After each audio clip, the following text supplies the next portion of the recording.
ایک بادشاہ کے پاس ایک ماہی گیر آیا اور تحفتاً ایک مچھلی دیا۔ بادشاہ خوش ہو کر اسے 10 دینار انعام دیا۔ ماہی گیر لے کر جانے لگا تو بادشاہ کی بیوی کہنے لگی کہ آپ نے زیادہ مال دیا ہے، اس سے کچھ واپس کراؤ۔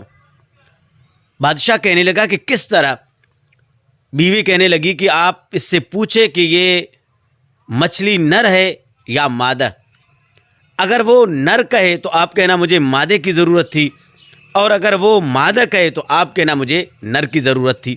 اس طرح کچھ رقم اس سے واپس لے۔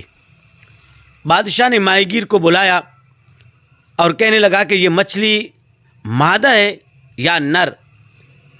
تو وہ کہنے لگا کہ نہ یہ نر ہے نہ یہ مادہ ہے۔ بادشاہ متاثر ہو کر 100 دینار مزید دیا۔ ان دیناروں میں سے 1 دینار نیچے گرا۔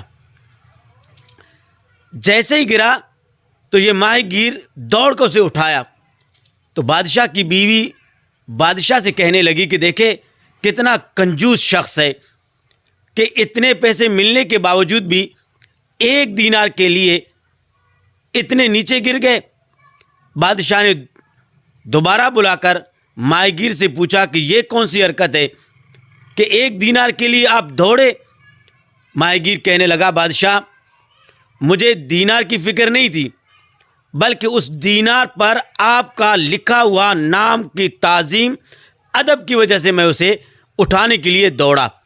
بادشاہ متاثر ہو کر مزید 100 دینار دیا اور پھر اعلان کیا کہ آج کے بعد جو بھی اپنی بیوی کے کہنے پر چلے گا، مجھے پتہ چلا تو اسے میں 80 کوڑے ماروں گا۔